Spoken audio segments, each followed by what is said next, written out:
இப்போ நெக்ஸ்ட் நாம் என்ன பார்க்க போகிறோம்னா measuring velocity of sound by echo method. அப்படி மெஷரிங்னா அளக்கிறது.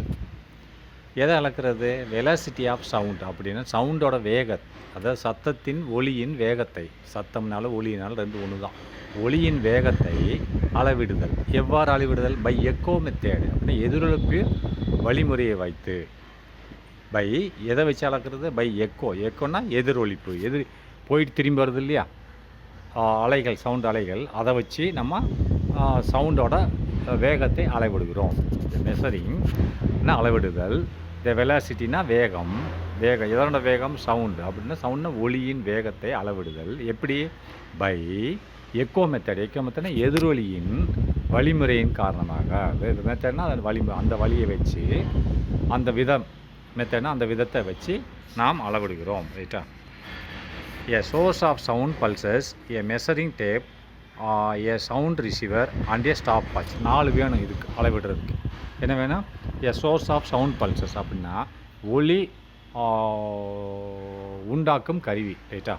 ஒலி உண்டாக்கும் கருவின்றது என்னது? நம்ம பேசுகிறோம் இல்லையா, அதுதான் ஒலி உண்டாக்கும் கருவி. ரைட்டா? ஒலி உண்டாக்கும் கருவின்னா நம்ம பேசுகிறோம், அதுதான் ஒலி உண்டாக்கும் கருவின்னு சொல்லுவாங்க. ரைட்டா?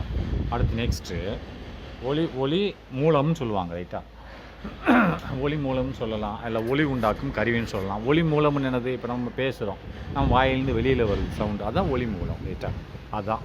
அப்போது ஏ சோர்ஸ் ஆஃப் சவுண்ட். சோர்ஸ்னால் ஒரு மூலம். என்ன மூலம்? Sound pulses. சவுண்ட் பல்சஸ்னால் ஒலி அலைகளை வெளியேற்றும் ஒரு மூலம். ரைட்டா? மூலம்னா ஒரு பொருள். ஒன்று ஸ்பீக்கராக இருக்கலாம், என்னவாக இருக்கலாம், மனுஷனாக கூட வாயில் வச்சு பேசலாம். அதுதான். 2 ஏ மெஷரிங் டேப். ஒரு அளவிடும், அந்த தூரத்தை அளக்கணும் இல்லையா, அதுதான் நாடா. அதான் அளவிடும் நாடா. மெஷரிங் டேப் அளவிடுற தூரம். ரைட்டா? அடுத்து சவுண்ட் ரிசீவர். ஒலி ஏற்பி. அப்போ அது கேட்குறதுக்குன்னு ஒன்று வேணுமில்ல, ரிசீவர். ஒலி எழுப்புறது ஒன்று அளக்கிறது ஒன்று, இன்னொன்று அது கேட்கணும் இல்லையா. இங்கே திரும்பி வந்துருச்சான்னு கேட்குறதுக்கு ஒன்று வேணுமில்ல, அந்த மாதிரி காது இருக்கு இல்லையா, அது மாதிரி ஒரு டேப் ரெக்கார்டோ ஏதோ ஒன்று இருக்குது, அதாவது ரிசீவர், சவுண்ட் ரிசீவர், அந்த ஒலி ஏற்பி. ரைட்டா? And stop watch. ஸ்டாப் வாட்ச்னா அமுக்குனா ஓடும், அமுக்குனா நின்றும், அதான் ஸ்டாப் வாட்ச். அமுக்குனா ஓடும், அமுக்குனா நின்றும், அதான் ஸ்டாப் வாட்ச். அப்போ 4 வேணும். என்ன வேணும்? ஏ சோர்ஸ் ஆஃப் சவுண்ட் பல்சஸ் வேணும், ஒலி எழுப்பி, அண்டு மெஷரிங் டேப் வேணும், அதாவது அளக்கும் நாடா வேணும், அண்டு சவுண்ட் ரிசீவர், ஒலி ஏற்பினா அது கேட்கக்கூடிய ஒரு பொருள், அதாவது ஒரு டேப் ரெக்கார்டரோ இல்லை நம்ம காதோ எதுவாக இருக்கலாம். அண்ட் ஏ ஸ்டாப் வாட்ச், அதை அளக்கும், நேரத்தை அளக்கும் ஒரு வாட்ச். அதாவது அமுக்குனா நிற்கும், அமுக்குனா ஓடும். ரைட்டா? இப்போ 4 வேணும். அப்போ நல்லா பாருங்கள் எப்படி அளக்குறான்னு பாருங்கள். மெஷர் த டிஸ்டன்ஸ் டின்னா அந்த டின்ற டிஸ்டன்ஸ், அந்த தூரத்தை என்ன பண்ணுறான்? மெஷர்னா அளவிடுகிறோம். த டிஸ்டன்ஸ்னால் இடைப்பட்ட தூரம். டி என்று வைத்துக்கொள்வோம். பட்வீன், எதற்கு இடைப்பட்ட தூரம்? Between the source of sound pulses. அப்படின்னா சோர்ஸ் ஆஃப் சவுண்ட்னா ஒலி எழுப்பி. அப்போ நம்ம தான் ஒலி எழுப்பி. ரைட்டா? அதான் சோர்ஸ்னால் மூலம், அதாவது ஒலி எழுப்பின் மூலத்திலிருந்து. அண்டு த ரெஃப்ளெக்டிங் சர்ஃபேஸ், எங்கேருந்து பிரதிபலிக்குதோ, செவருக்கு நடுப்பட்ட தூரம் தான் டி. ரைட்டா? ஒலி எழுப்பிக்கும் அந்த ரெஃப்ளெக்டிங் சர்ஃபேஸ். ரெஃப்ளெக்டிங் சர்ஃபேஸ்ன்னு சொன்னால் பிரதிபலிக்கும் மேற்பரப்பு. அப்படின்னா அந்த செவத்துக்கும் நடுப்படி இடைப்பட்ட தூரம் தான் டிஸ்டன்ஸ் டி வச்சுக்கணுமா. And using the measuring tape. அதை எப்படி அளக்குறோம்? By using measuring.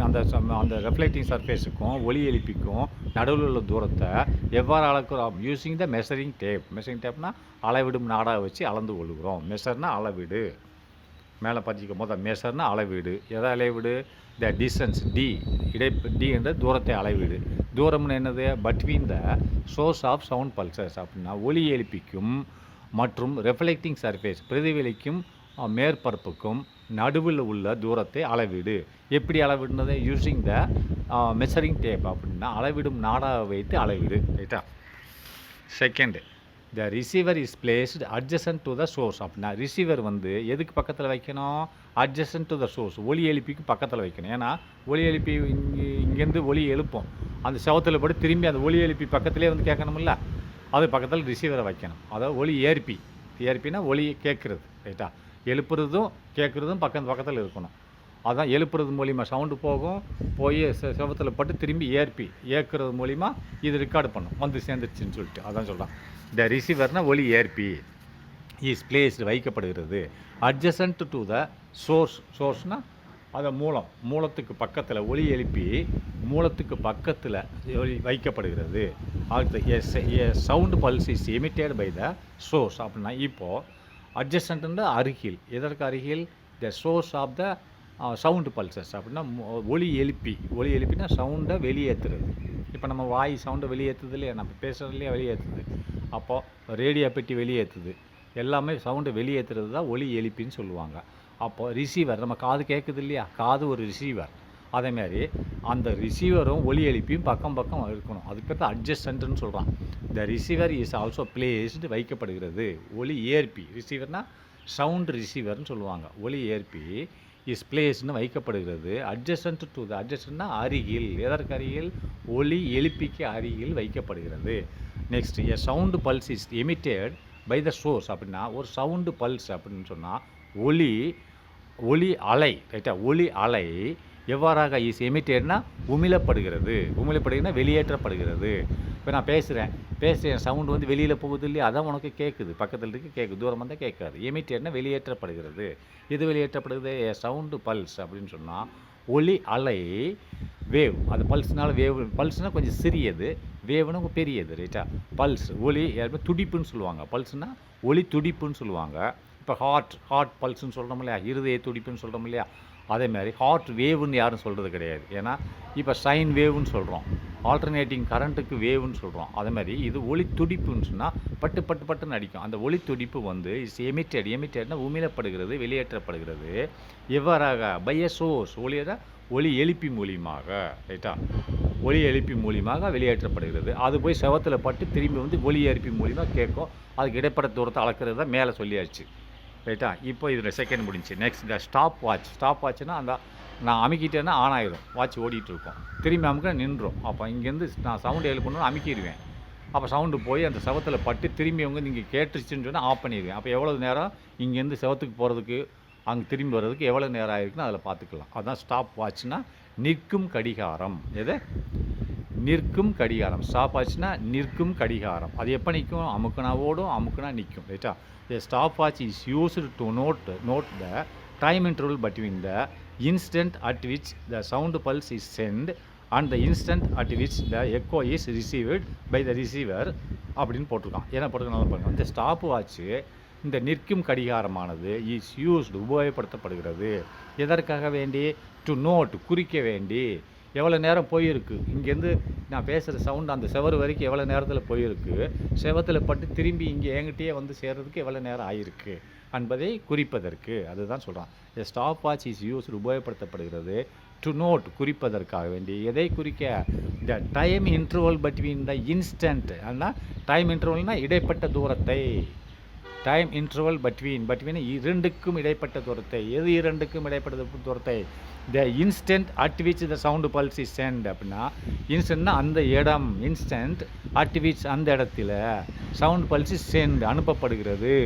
அதற்கும் எங்கே சவுண்டு பல்ஸ் அனுப்பப்படுகிறதோ அதற்கும், அதுபோக அண்ட் த இன்ஸ்டன்ட் என்ன, எங்கே சம்பவம் நடக்குது, இங்கே சம்பவம் நடக்குது, இன்ஸ்டன்ட்னா சம்பவம் நடக்கிறது, வெளி எழுப்புறது, அதற்கும் and the instant at which the echo is ரிசீவ்னா எங்கே? அருகில், அட்ஜஸ்டன்ட் தான் ஒலி எழுப்புது, ஒலி ஏற்பி இதுக்கு பக்கத்துலேயே இருக்குது, இங்கே வந்து சேருது.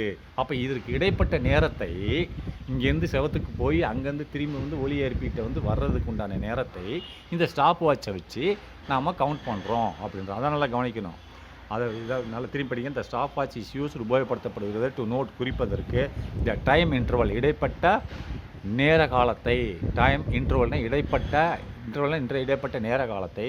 எதற்கு இடைப்பட்ட? பட்வீன் த இன்ஸ்டன்ட் ஒலி எழுப்பி, between the instant at which the sound pulse is send, அதாவது ஒலி எழுப்பி மூலியமாக அனுப்பப்படக்கூடியதுக்கு நிகழ்வுக்கும் அந்த இன்ஸ்டன்ட் இன்னொரு நிகழ்வு at which the echo is received. எக்கோனா அதில் செவத்தில் பட்டு திரும்பி வருது ஒலி ஏற்பிக்கு. இந்த இதுக்கு இடைப்பட்ட தூரத்தை நாம் குறிப்பதற்காக ஸ்டாப் வாட்ச் உபயோகப்படுத்தப்படுகிறது. நோட், குறிப்பு. The time interval is T, small D.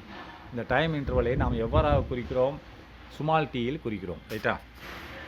சரி, next repeat the experiment for 3 or 4 times. அப்படின்னா இதே பரிசோதனையே ரிப்பீட்னா பல முறை செய்து பார். ரிப்பீட்னு திரும்ப திரும்ப, ரிப்பீட்னு திரும்ப திரும்ப. த எக்ஸ்பெரிமெண்ட் பரிசோதனை, இந்த பரிசோதனையை ஒரு டைம் இல்லை, ஒரு பல முறை 4 5 டைம் செஞ்சு பார் அப்படின்றான்.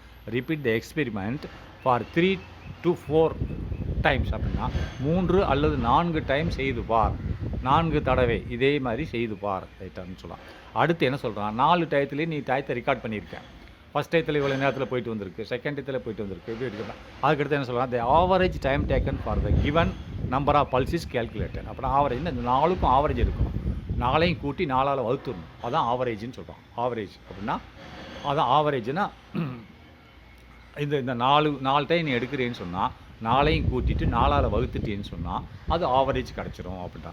தி ஆவரேஜ் டைம் டேக்கன், ஆவரேஜ் நேரம் எடுக்கப்பட்டது for the given number of pulses. அப்படின்னா இந்த ஒவ்வொரு டயத்துக்கும் கொடுக்கக்கூடிய நேரம் for a given number of pulses. பல்சஸ்னால் அலைகள், கொடுக்கப்பட்ட அலைகளின் நேரத்தின் ஆவரேஜை நாம் எடுத்துக்கொள்கிறோம். இஸ் கேல்குலேட்டட்னா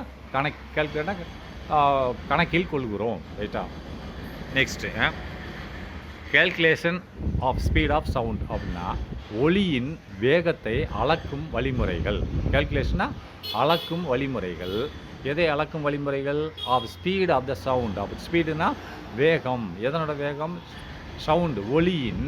அதான் நம்ம பேசுகிறது தான் ஒலி ரைட்டா. நான் பேசுகிறது தான் ஒலி. ஒலியின் வேகத்தை அளக்கும் வழிமுறைகள், அதை கேல்குலேஷன், கணக்கு முறைகள்னு வச்சுக்கோ ரைட்டா. சரி, next sound pulse emitted by the source travels a total distance of 2D. நல்லா கவனிக்கும். சவுண்ட் பல்ஸ்னால் நான் பேசுகிறது, அதாவது ஒலி அலைகள் எமிட்டட் பை, எமிட்டட்னா எழுப்பப்படுனா அந்த இப்போ நான் பேசுகிறேன் இங்கேருந்து, அதானே எமிட்டட். அப்போ இங்கேருந்து செவத்துக்கு போகிறது 1D, செவத்துலேருந்து திரும்பி என் பக்கத்தில் உள்ள ரிசீவருக்கு வர்றதுக்கு 1D. அப்போ 2D தானே டிஸ்டன்ஸு. போகிறதுக்கு ஒரு டிஸ்டன்ஸு, வர்றதுக்கு சேம் டிஸ்டன்ஸ் ரைட்டா. இங்கேருந்து பேசுனா சேம் ஸ்ட்ரெயிட் லைனில் தான் போகும் வேவ்ஸ் ரைட்டா. போகிறதுக்கு 1D அண்டு வர்றதுக்கு 1D, அப்போ 2D ரைட்டா.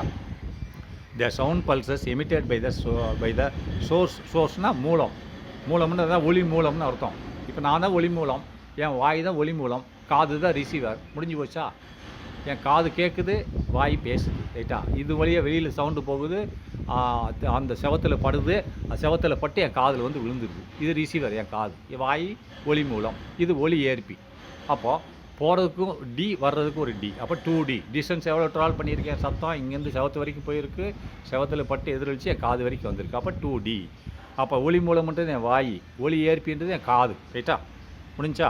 த sound pulse emitted by the சோர்ஸ்னால் சவுண்டு பல்ஸ்னால் ஒலி அலைகள், எமிட்டட்னு வெளியேற்றப்படுகிறது பை த சோர்ஸ்ன்றது என்னோடய வாய் ரைட்டா. ட்ராவல்னால் பயணம் செய்கிறது. எங்கே? செவத்து வரைக்கும். ட்ராவல் எ டோட்டல் டிஸ்டன்ஸ், அது மொத்த தூரம் பயணம் செய்கிறது. மொத்த தூரம் என்னது? இங்கேருந்து போகிறது, அங்கேருந்து வர்றது ஆஃப் 2D. இரண்டு இடைப்பட்ட தூரம் ரைட்டா. போக D, வர D. Next while travelling from the சோர்ஸ்னால் மூலம்னா என் வாயிலிருந்து ட்ரான்ஸ்ஃபர் பண்ணுவதற்கு டு த வால், செவத்துக்கு அதாவது ட்ராவல் பண்ணுவதற்கு, பயணம் செய்வதற்கு. And then back to the receiver, என் காதுக்கு வந்து கேட்குறதுக்கு. அதாவது 2Dன்றது என்னது? ஒன்று வாயிலிருந்து பயணம் செய்து செவத்துக்கு போகிறதுக்கு 1D and then return back to my ear ரைட்டா. இதுதான் 2Dன்னு சொல்கிறான். The time taken for this, இதற்காக வேண்டி எவ்வளவு நேரம் எடுத்துக்கொள்ளப்படுகிறது? த டைம் டேக்கன்னா எடுத்துக்கொள்ளப்படுகிறது. எவ்வாறாக? ஹேஸ் பீன் அப்சர்வ்ட்னா கவனிக்கப்படுகிறது. எவ்வளோ டைம் எடுத்துக்கொள்கிறது என்பதை கவனிக்கப்படுகிறது. நல்லா கவனிக்கணும். டு பி T, அது ஸ்மால் Tன்னு வச்சுக்கிறோம். எவ்வளோ இது போயிட்டு திரும்பி வர்றதுக்கு எவ்வளோ டைம் எடுத்துக்கொள்ளப்பட்டது? அப்சர்வ்ட், இதை கவனத்தில் எடுத்துக்கொள்ள வேண்டும். அதை நாம் ஸ்மால் T என்று குறிப்பிடுகிறோம். த டைம் டேக்கன்னா எடுத்துக்கொள்ளப்படுகிறது. டைம் ஃபார் திஸ், இந்த வேலைக்காக வேண்டி. ஹேஸ் பீன் அப்சர்வ்ட், இது கவனிக்கப்படுகிறது. To be a T, small T என்று கவனிக்கப்படுகிறது. ஹென்ஸ், ஆகவே the speed of the sound wave is given by, ஆகவே அதை ஒலியின், சவுண்டுன்ற ஒலி தான், ஒலியின் வேகம் கீழ்கண்டமாறு கொடுக்கப்பட்டுள்ளது அப்படின்னு பார்ப்போம். கீழ்கண்டவாறுனா velocity of the sound, the speed of the sound. இங்கே வந்து ஏன் வந்து ஸ்பீடுன்னு போடுறோன்னா, ஸ்பீடு வந்து மல்டிபிள் டைரக்ஷன், வெலாசிட்டின்றது சேம் டைரக்ஷன் ரைட்டா. ஆனால் இங்கே வந்து சவுண்டுக்கு மட்டும் என்ன பண்ணுவோன்னா, ஸ்பீடு வெலாசிட்டி ரெண்டு ஒன்று தான். ஏன்னா சவுண்டு எப்பயுமே நேர அலையில் தான் போகும், சிங்கிள் டைரக்ஷனில் தான் போகும். பேக்வேர்ட் டைரெக்ஷனில் வராது. ஒன்லி ரெஃப்ளெக்ஷன் ஆனால் கூட ஸ்ட்ரைட்டாக தான் வருமா தவிர அலை வடிவத்தில் போகாது. ரைட்டா, டிஃப்ரெண்ட் டைரெக்ஷனில் போகாது. அதனால தான் ஸ்பீட் ஆஃப் த சவுண்டுன்னு போட்டிருக்கான். சில சமயத்தில் வெலாசிட்டி ஆஃப் த சவுண்டுன்னு போடுவோம்.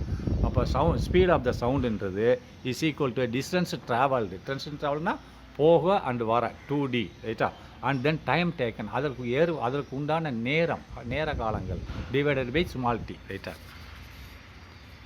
இது முடிஞ்சிடுச்சு. ரைட்டா, இது என்னது next application reflection of sound. Reflection of சவுண்ட்னா பயன்பாடுகள். எதனோட பயன்பாடுகள்? ரெஃப்ளெக்ஷன்னா பிரதிபலிப்பின் பிரதிபலிப்புனாலும் எதிரொலினாலும் மோஸ்ட் ப்ராபப்ளி 99% ஒன்று தான் சவுண்டில். அதாவது ரெஃப்ளெக்ஷன் ஆஃப் சவுண்ட் அப்படின்னு ஒளியின் பிரதிபலிப்பு அல்லது எதிரொலிப்பு பயன்பாடுகள். அது என்ன பயன்பாடுன்னு பார்ப்போமா? சரி, நெக்ஸ்ட் இதில் பார்க்கலாம். இது கொஞ்சம் அதிகமாக இருக்குது. டாப்ளர் எஃபெக்ட்ஸ் இல்லை பார்த்துருவோம். அப்போது சவுண்டு போர்டுன்னா ஒலி அட்டை. அது என்ன ஒலி அட்டை?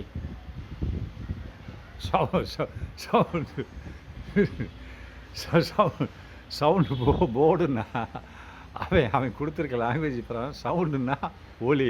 அது என்ன போர்டு? ஏற்கனவே நம்ம குயின் விக்டோரியா ஹால் இன் லண்டனில் பார்த்தோம், ஞாபகம் இருக்கா? குயின் விக்டோரியா ஹாலில் அது என்ன மாதிரி அது எலிப்டிக்கல் சைஸில் வந்து அது ஸ்ட்ரக்சர் பண்ணியிருக்காங்க. எலிப்டிக்கல் சைஸ்னு என்னது? நீள்வட்ட வடிவல். எலிப்டிக்கல்னால் நீள்வட்ட வடிவத்தில் அந்த queen Victoria hall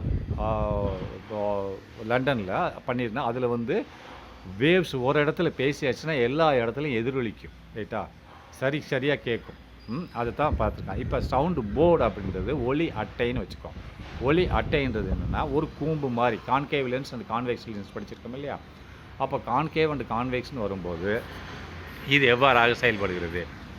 these are basically curved அப்படின்னா இது அடிப்படையாக கர்வ்டு, அதாவது ஒரு கர்வ் வடிவத்தில் தான் இருக்கும். ரைட்டா, இது எவ்வாறாக இருக்கும்? ஒரு கர்வ் ஸ்ட்ரக்சரில் தான் இருக்கும்னு சொல்கிறான். கர்வ்னா ஒரு கர்வு. நம்ம பேராபோலிக்னு பார்த்துருக்கோம் இல்லையா? பேராபோலிக்னு ஒரு கர்வு. கான்கேவ் லென்ஸ்னு பார்த்துருக்கீங்க இல்லையா? கான்கேவ்னாலும் கர்வு மாதிரி தான் இருக்கும், கான்வெக்ஸ்னாலும் கர்வு மாதிரி தான் இருக்கும். கான்வெக்ஸ்ன்றது குவி லென்ஸு, கான்கேவ்ன்றது குழி லென்ஸு. குழி மாதிரி இருக்கும், இது குவி மாதிரி மேலே புடச்சிக்கிட்டு இருக்கும். அது உள்ள வந்து உள்வரையாக இருக்கும் கான்கேவ் லென்ஸ். ரைட்டா, இப்போது these are basically curved surfaces அப்படின்னா இது வந்து அடிப்படையாக ஒரு கர்வ் சர்ஃபேசஸ். கர்வ் மேல் பரப்பை கொண்டுள்ளது. சர்ஃபேஸ்னால் மேல் பரப்பு, கர்வு ஷேப்பில் உள்ள மேல் பரப்பை கொண்டுள்ளது. அதை கான்கேவ்னு பிரேக்கெட் போட்டான். ரைட்டா, வேணால் படம் போட்டு காமிக்கணுமா?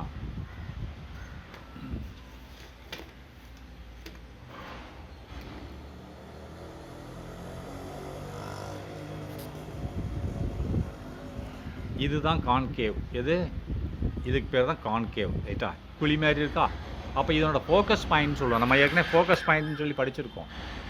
கான்வெக்ஸ் லென்ஸ், கான்கேவ் லென்ஸுக்கு ஃபோக்கஸ் பாயிண்ட்னு படிச்சிருக்கோம். இது ஃபோக்கஸ் பாயிண்ட் எப்படின்னா இதுதான் ஃபோக்கஸ் பாயிண்ட். ஃபோக்கல் லென்த்துன்னு சொல்கிறோம்ல, focal length from centre to the first எஃப்னு சொல்கிறோம்ல, அது இப்போ இது எல்லா இடத்துலையும் வர்றது இங்கே வந்து குமியும். இதுதான் ஃபோக்கஸ் பாயிண்ட்னு சொல்லுவாங்க.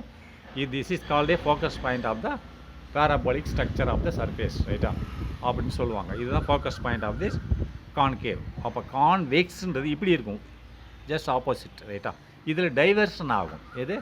Waves, sound waves will diverge. அதனால் இன்டென்சிட்டி வில் பி லெஸ். ரைட்டா, ஆனால் கான்வெக்ஸ் சர்ஃபேஸில் இன்டென்சிட்டி வில் பி ஹை. ஏன்னா அது வந்து ஒரே இடத்துல எல்லா சவுண்ட் வேவ்ஸில் ஒரே இடத்துல ஃபோக்கஸ் ஆகும். அதனால தான் பெரிய ஹாலில் வந்து கான்வெக்ஸ் ஷேப்பில் கட்டியிருப்பாங்க, கான்கேவ் ஷேப்பில் கட்டியிருப்பாங்க. ஏன்னா அங்கே ஸ்மால் சவுண்டு எழுப்புனா கூட எல்லா இடத்துலையும் அதிகமான சவுண்டாக கேட்கும் அந்த ஹாலில். ரைட்டா, ஓகே பாய். இருங்க. இப்போ next which is used as a auditoria அரங்கம். ரைட்டா, இந்த கான்கேவ் ஷேப் வந்து நம்ம ஏற்கனவே உங்களுக்கு காமிச்சிருக்கேன். குயின் விக்டோரியாவோட அந்த சர்ச்சை காமிச்சிருக்கேன், நீங்கள் அதை பார்த்துருக்கீங்க. அது நீள்வட்ட எலிப்டிக்கல் ஷேப்பில் பண்ணியிருக்காங்க. அதை மாதிரி இந்த ஆடிட்டோரியங்கள்லாம் ஏன் இந்த கான்கேவ் ஷேப்பில் கட்டுறாங்கன்னா இதுதான் காரணம். ரைட்டா, அந்த சின்ன சவுண்டு போட்டால் கூட பெரிய எல்லா இடத்துலையும் உட்காந்துருக்கவங்களுக்கு கேட்கும். ரைட்டா, which are used in auditorium அரங்கங்களில் இந்த ஸ்ட்ரக்சர், இந்த அமைப்பு பயன்படுத்தப்படுகிறது பெரிய அரங்குகளில். அண்டு ஹால்ஸ்னால் பெரிய மாளிகைகள், பெரிய பெரிய ஹால்ன்றது ரூமுன்னு சின்னது, அதே மாதிரி மல்டிப்புள் அதிகமானது இருக்க அறை, ஹால்னா அறைகள், பெரிய அறைகளில் இவை இந்த ஸ்ட்ரக்சர் பயன்படுத்தப்படுகிறது. To improve the quality of the sound, எதற்காக வேண்டி பயன்படுத்தப்படுகிறது? டு இம்ப்ரூவ்னா அதிகரிக்க. எதை அதிகரிக்க? டு குவாலிட்டி, தன்மையை அதிகரிக்க. எதனோட தன்மை? இந்த சவுண்ட் அப்படின்னா ஒலியின் தன்மையை அதிகரிக்க வேண்டி இந்த பேரபோலிக் ஸ்ட்ரக்சர், கான்கேவ் ஸ்ட்ரக்சரை அரங்குகளில் பயன்படுத்துகிறார்கள் அல்லது பெரிய அறைகளில் பயன்படுத்துகிறார்கள். ரைட்டா? This board is placed such that the speaker is at the focus of the concave surface. நல்லா கவனிக்கணும். நான் முதலே சொன்னேன், ஃபோக்கஸ் பாயிண்ட் கான்கேவ் சர்ஃபேஸ்க்கு எங்கே இருக்கும் அப்படின்னா ஒரு சிங்கிள் பிளேஸில் இருக்கும். ரைட்டா? திரும்பி வேணால் காமிக்கிறேன்.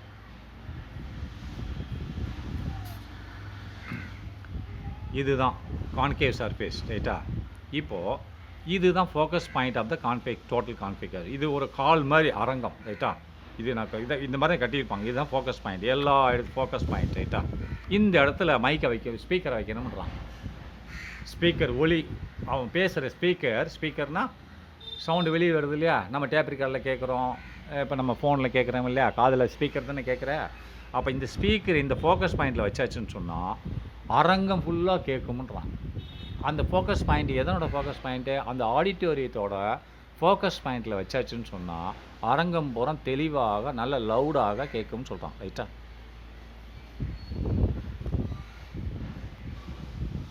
நல்லா கவனிங்க. இது என்ன சொல்லப்படுகிறதுன்னு சொன்னால் to improve the quality sound the board is பிளேஸ்னா இதை தான் சொல்கிறான். அட்டை, ஒலி அட்டைன்னா ஸ்பீக்கர் தான் சொல்கிறான். ரைட்டா? இந்த போர்டு இஸ் பிளேஸ்டு, வைக்கப்படுகிறது எங்கே? Focus point of the concave surface. அப்படின்னா நான் சொல்லிட்டு அந்த ஃபோக்கஸ் பாயிண்ட் காமிச்சினேன் இல்லையா? அப்போது the board is place such that, இவ்வாறாக வைக்கப்படுகிறது. எவ்வாறாக?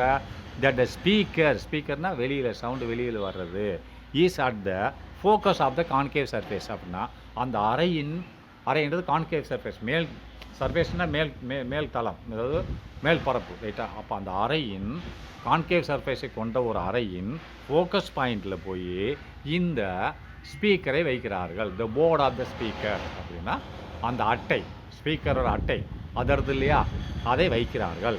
வச்சா எல்லா இடத்துலையும் கேட்கும். ரைட்டா? Next, the sound of the speaker is reflected towards the audience, thus improving the quality of the sound heard by the audience அப்படின்னா நல்லா கவனிங்க. த சவுண்ட், இந்த ஒலியானது ஆஃப் த ஸ்பீக்கர்லேருந்து வரக்கூடிய ஒலி எங்கே? ஃபோக்கஸ் பாயிண்டில் இருக்குது. இதில் கான்கேவ் உள்ள ஃபோக்கஸ் பாயிண்டில் இந்த ஸ்பீக்கர் இருக்கிறது. ரைட்டா? The sound of the speaker is reflected, அங்கேருந்து ரெஃப்ளெக்ட் ஆகுது. எங்கே போகுது? ரெஃப்ளெக்ட் ஆகி அந்த கான்கேவ் சர்ஃபேஸ் செவரு ஃபுல்லாக பட்டு எகெயின் எல்லா இடத்துலையும் கேட்குது. ரைட்டா? The sound of the speaker is reflected பிரதிபலிக்கப்படுகிறது. எங்கேருந்து டுவர்ட்ஸ் த ஆடியன்ஸை நோக்கி பிரதிபலிக்கும். ஆடியன்ஸை கீழே உட்காந்து கேட்குறாங்க இல்லையா? அது இங்கேருந்து ஸ்பீக்கர்லேருந்து போய் அந்த பேரபோலிக் ஸ்ட்ரக்சர், அதாவது கான்கேவ் ஸ்ட்ரக்சரில் பட்டு ரெஃப்ளெக்ட் ஆகி அங்கே இருக்கக்கூடிய எல்லா ஆடியன்ஸுக்கும் மிக தெளிவாக கேட்கிறது. The sound of the speaker is reflected, அதாவது ஸ்பீக்கர் ஃபோக்கஸ் பாயிண்டில் வச்சுருக்காங்க. அந்த ஃபோக்கஸ் பாயிண்டில் வச்சுருக்க ஒரு ஸ்பீக்கரோட சவுண்டு ரெஃப்ளெக்ட் ஆகுது. ரெஃப்ளெக்ட்னு சொன்னால் என்னது? பிரதிபலிக்கிறது. டுவேர்ஸ், எதை நோக்கி பிரதிபலிக்கிறது? டுவேர்ஸ், அதை நோக்கி. யாரை நோக்கி? டுவேர்ஸ் த ஆடியன்ஸ்னால் கேட்குறவங்க, விசிட்டர்ஸ், உட்காந்துருக்கிறவங்க, கவனிக்கிறவங்க, அந்த மீட்டிங்கை கவனிக்கிறவங்களை நோக்கி அது செல்கிறது. தஸ் எதற்காக? எப்படியே தஸ் ஆகவே எவ்வாறு செல்கிறது?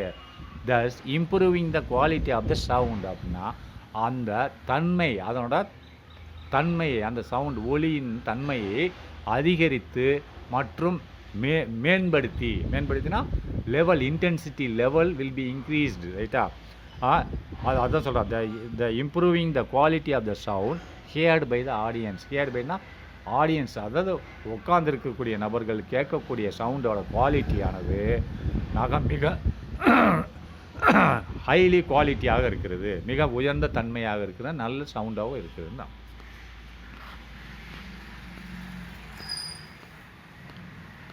சரி, நெக்ஸ்ட்டு ஏர் ட்ரம்பெட். ஏர் ட்ரம்பெட்னா ஏர்னா காது, ட்ரம்பெட்டுன்னு என்னது? காது மிஷின், காது கேட்கும் மிஷின், இயந்திரம்னு அர்த்தம். காது கேட்கும் கருவி. ட்ரம்பெட்டுன்னா அதான். ட்ரம்பெட்டுனால காதில் வைக்கக்கூடிய, காது கேட்காதவங்களுக்கு வைக்கிறாங்க இல்லையா, அந்த கருவி தான் சொல்கிறான்.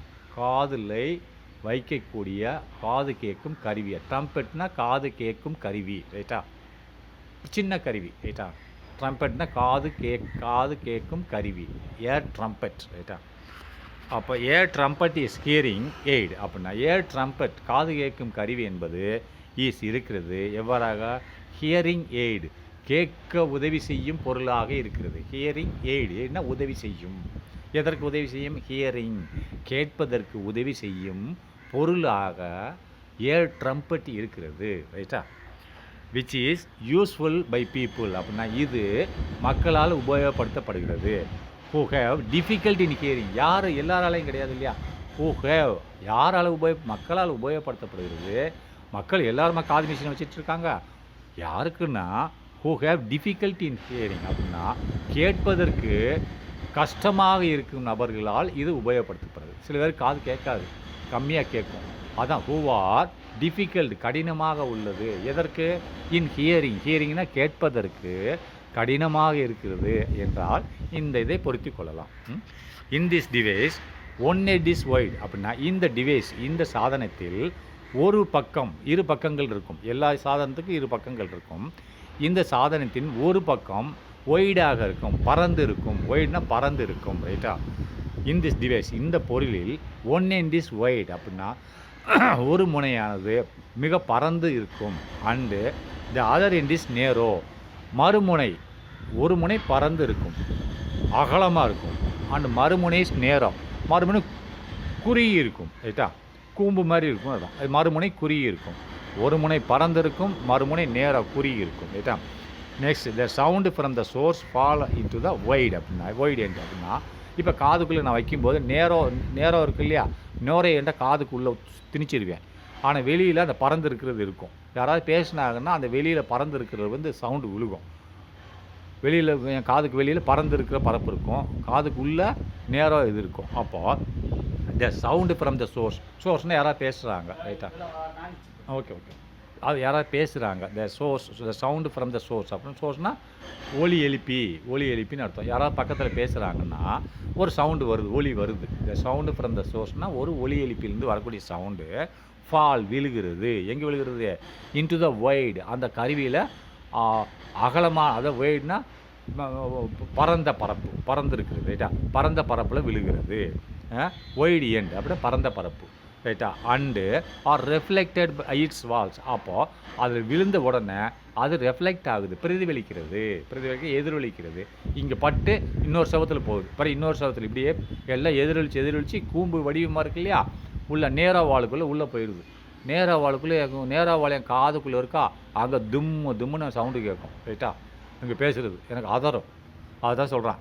And are reflected by its wall. அதனோட சுவர்களில் பிரதிபலிக்கப்பட்டு இன்டு த நேரோ எண்ட், அதாவது by its wall into the narrow part of the device. அப்போ அதுக்குள்ளே என்ன போகுது? அது பிரதிபலிக்கப்பட்டு எங்கு செல்கிறது? இன்டு த நேரோ பார்ட்னா குறுகிய பகுதிக்குள் செல்லுகிறது. பார்ட் ஆஃப் த டிவைஸ்னால் இந்த ஒரு கருவியின் குறுகிய பகுதிக்குள் செல்லுகிறது. அந்த ஒய்டுன்னா அகலமான பகுதியில் பட்டு பிரதிபலித்து எதுக்குள்ளே போகுது? நேராக பாட்டுக்குள்ளே போகுது அப்படிங்கிறான், ரைட்டா?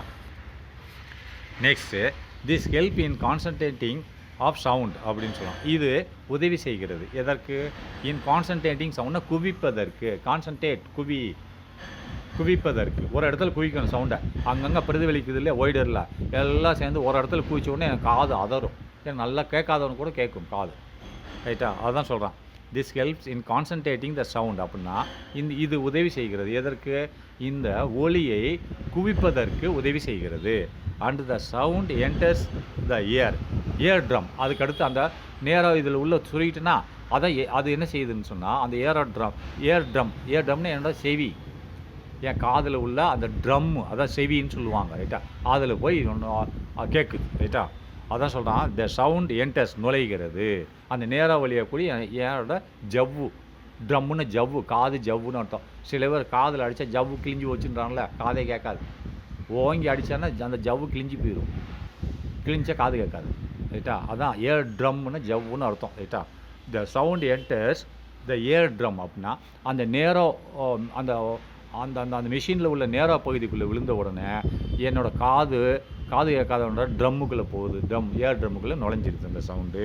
வித் மோர் இன்டென்சிட்டினா அதிகமான திறனை வைத்து கொண்டு நுழைகிறது. ரைட்டா, கான்கேவ்னாலே அதிகமான திறன், கன்வர்ஜென்ட் சொல்லியிருக்கேன் ஞாபகம் இருக்கா. ஆனால் கான்வெக்ஸ்னா டைவர்ஜென்ட். ரைட்டா, நெக்ஸ்ட் பார்த்துக்கோங்க. This enables the persons to hear the sound better. இந்த வழிமுறைகளின் காரணமாக இது எனேபிள்னா உண்டாக்குகிறது, திஸ் எனேபிள்னு உண்டாக்குகிறது. எ பெர்சன் ஒரு மனிதனை உண்டாக்குகிறது. எப்படி உண்டாக்குறது? To hear the sound better, அதாவது அவனுக்கு கேட்க உதவி செய்கிறது. டு ஹியர் த சவுண்டுனா ஒலியை, பெட்டர் ரொம்ப நல்லா கேட்க, பெட்டர்னா நல்லா கேட்க உதவி செய்கிறது. ரைட்டா, அடுத்து நெக்ஸ்ட் ஒன்று தான் இருக்குது, மெகாஃபோன்னா பெரிய ஃபோன். இதன் ஃபோனுன்னா பேசுகிறது கிடையாது, இது ஸ்பீக்கர்னு தான் அர்த்தம். மெகாஃபோன்னாலே ஸ்பீக்கர்னு தான். ஃபோனுன்னா இப்போ நீங்கள் எலக்ட்ரானிக்ஸில் பார்க்கும்போது ரேடியோன்னு சொல்லுவாங்க. ரைட்டா, ரேடியோன்னா நம்ம அந்த காலத்தில் பாட்டு கேட்க பயன்படுத்துகிறத ரேடியோன்னு சொல்லுவோம். அது ரேடியோ கிடையாது. ஆக்சுவல் ரேடியோனா உங்கள் செல்ஃபோன் தான் ரேடியோ. ஏன்னா ரெண்டுமே இருக்கணும், டிரான்ஸ்மிஷனும் இருக்கணும், ரிசப்ஷனும் இருக்கணும். இருந்த receiver as well as transmission have built in a instrument is called a receiver. அந்த காலத்தில் நம்ம ஒரு ஒரு ஒரு ரிசீவரை வாங்கிட்டு வந்து வச்சுக்கிட்டு, அது ரிசீவர் நம்ம வானொலி நிலையம் கேட்போம். அதில் நம்ம பேசினா கேட்காது, அதுக்கு பேர் பேசினா கேட்கணும், அங்கேருந்து பேசினாலும் இங்கே கேட்கணும், அதுக்கு பேர் தான் ரேடியோ. அதை மாதிரி இங்கே மெகாஃபோன் அப்படின்னு சொன்னால் ஃபோனுன்னு என்னது இந்த இடத்துல மீனிங்னா பெரிய ஸ்பீக்கர்னு தான் அர்த்தம். ஸ்பீக்கர்னால் வெளியிடும் ஒரு கருவி. எதை வெளியிடும் கருவி? சவுண்டை வெளியிடும் கருவி, பெரிய சவுண்டை வெளியிடும் கருவி, அதான் ஸ்பீக்கர். ரைட்டா, சரி. A megaphone is a horn shaped device. அப்படின்னா கூம்பு வடிவா, ஹார்ன்னா கூம்பு மாதிரி இருக்கும், பார்த்துருக்கியா? இப்போ கூம்பு பார்த்துருக்கீங்க இல்லையா? அது கீழே இதே மாதிரி தான், கீழே மெல்லிசாக இருக்கும், போக விரிஞ்சிட்டே போகும். குழாய் ரேடியா பார்த்துருக்கீங்க இல்லையா? கீழே மெல்லிசாக இருக்கும், போக விரிஞ்சிட்டே போகும். அதான் சொல்லுவான். ஏ மெகாஃபோன் என்பது இருக்கிறது ஹார்ன் ஷேப்டு டிவைஸ். அப்படின்னா கூம்பு வடிவ கொண்ட பொருளாக இருக்கிறது. ஹார்ன் ஷேப்புன்னா அந்த வடிவம் கொண்ட பொருளாக இருக்கிறது. யூஸ்டு அது உபயோகப்படுத்தப்படுகிறது. To address the small gathering of the people. அப்படின்னா டு அட்ரஸ்னால் அவங்களுக்கு கேட்க வேண்டிய, அட்ரஸ்னால் ஒரு கூட்டம் கூடுகிறது. ரைட்டா, அட்ரஸ்னால் கூடுகிறது, கூடியுள்ள. அட்ரஸ் இந்த இடத்துல நம்ம விளம்பரம், நம்ம வீட்டு விலாசம் கிடையாது. இந்த இடத்துல கூடியுள்ள கூட்டம். அட்ரஸ்னால் கூட்டம், கேதரிங்னு சொல்கிறோம்ல, அதை தான் சொல்லுவோம். அந்த இடத்துல அட்ரஸ்னால் உரை நிகழ்த்த. கரெக்ட், அட்ரஸ்னால் உரை நிகழ்த்த. இப்போ தான் கரெக்டாக ஞாபகம் வருது. ரைட்டா, உரை நிகழ்த்த. இந்த கூம்பு வடிய ஸ்பீக்கர் எதற்காக பயன்படுத்தப்படுகிறது? இஸ் யூஸ்ட் டு அட்ரஸ்னால் உரை நிகழ்த்த. உரை நிகழ்த்த நான் பேசணும் இல்லையா, அதான் உரை நிகழ்த்த. ஏ ஸ்மால் கேதரிங் ஆஃப் பீப்புள், ஒரு சிறிய கூட்டங்கள் கூடியிருந்தால் அவங்களுக்கு உரை நிகழ்த்த வேண்டி, அட்ரஸ்னால் உரை நிகழ்த்த வேண்டி இந்த கூம்பு வடிவ ஸ்பீக்கர் பயன்படுத்தப்படுகிறது. It's one end is white. இது அப்படி தான், காது மிஷின் மாதிரி. ஒரு எண்டு அகலமாக இருக்கும், and the other end is நேரம். சேம் காது மிஷின் தான் இது. அண்ட் இன்னொரு எண்டு நேரம் குறுகி இருக்கும். ரைட்டா, என்ன அதில் என்னது ஒய்டு எண்டில் பட்டு உள்ள நேர எண்டுக்கு போகுது, இதில் நேர எண்ட்லேருந்து ஒய்டு எண்டுக்கு வருது. அவ்வளோதான், ரிவர்ஸ். அதில் என்ன பண்ணுது, காது மிஷினில் ஒய்டு எண்டில் படுது அலைகள், சவுண்டு வேவ்ஸு பட்டு ரெஃப்ளெக்ஷன் ஆகி நேர எண்டுக்கு போகுது வித் ஹை இன்டென்சிட்டியில் போனோன்னா அவனோட ஜவ்வு ட்ரம்மில் கேட்குது. ஆனால் இதில் ரிவர்ஸு ஃபார்ம், அதாவது இது ஒய்டு எண்டு நேர எண்டு தான். இது என்ன செய்யுது, நேர எண்டு மூலிமா பட்டு எல்லாமே ரெஃப்ளெக்ஷன் ஆகி ரொம்ப தூரத்துக்கு கேட்கும், 1 கிலோமீட்டர் தூரத்துக்கு சவுண்டு கேட்கும். ரைட்டா, அதுதான் சொல்கிறோம். ரைட்டா, next it is one end is white and other end is நேரோ. ரைட்டா, வென் ஏ பெர்சன், ஒரு மனுஷன் ஸ்பீக்ஸ் அட் த நேரோ எண்டில் பேசுகிறான். அங்கே என்ன வந்துச்சு, இன்புட் சிக்னல் எதில் வந்துச்சு, ஒய்டு எண்டில் வந்துச்சு. இங்கே பாரு, ஒரு மனுஷன் நேரோ எண்டில், இந்த ஸ்பீக்கரில் உள்ள நேரோ எண்டில் பேசுகிறான். When A person speaks at the narrow end, அப்படின்னா குறிய எண்டில் பேசுகிறான். அனுசரி the sound of his speech is concentrated by the multiple reflection from the wall of the tube. அப்படின்னா அப்படி பேசுகிறது அப்போ அந்த ஒய்டு ரேஞ்சாக இருக்கு இல்லையா, அகலமாக இருக்கு இல்லையா, அடுத்த புறம் அகலமாக இருக்குல்ல, அதில் போய் விழுகுது. பட்டு இந்த மேலே பட்டு கீழே பட்டு பல முறை ஒன்றில் ஒன்று பட்டு ரெஃப்ளெக்ஷன், பல ரெஃப்ளெக்ஷன்கள் ஆகி பல பிரதிபலிப்புகள் ஆகி அதான் சொல்கிறான். என்ன சொல்லுவான்னா, when a person speaks at the நேரம் என்ன குறுகிய இடத்துல பேசும்போது, குறுகிய முனையில் பேசும்போது, the sound of his speech அப்படின்னா அவனோட பேச்சோட சவுண்ட் ஒலி என்ன செய்யுது, இஸ் கான்சன்ட்ரேட்டட் குவிக்கப்படுகிறது. எப்படி குவிக்கப்படுகிறது? By the multiple reflection of the wall. அந்த ஒய்டாக இருக்கு இல்லையா அந்த செவரு, அந்த ஸ்பீக்கர் அதான் செவர்னு சொல்கிறான். செவர்னு இந்த செவர்னு அந்த அதில் பட்டு ஒன்றா பட்டு ஒரு இடத்துல கான்சன்ட்ரேஷன் ஆகுது. அப்போ தூரமாக உள்ள இடத்துல கான்சன்ட்ரேஷன் ஆகுதுன்னு சொல்கிறான். ரைட்டா? அதான் சொல்கிறான், is concentrated by the multiple மல்டிபிள்னா பல ரெஃப்ளெக்ஷன்ஸ் என்னது, பிரதிபலிப்புகள், அதேமாரி எதிரொலி, பல எதிரொலிகளுக்கு அப்புறம் எங்கே ஒரு இடத்துல குமிக்கப்படுகிறது. எதில் எதிரொலிக்குது? Walls of the tube. அப்படின்னா இந்த குழாயோட டியூப் வாலில் பல பிரதிபலிப்புகள் ஏற்பட்டு ஒரு இடத்தில் குவிக்கப்படுகிறது. தஸ் ஆகவே his voice can be heard. ஆகவே இதில் எழுப்பப்படும் சவுண்டானது ஹியர்ட் லவுட்லி ரொம்ப சத்தமாக கேட்கிறது. ஓவர் எ லாங் டிஸ்டன்ஸ் ரொம்ப தூரத்துக்கும் கேட்கிறது. ரைட்டா? Okay bye. Doppler effect next இதில் பார்க்கலாம்.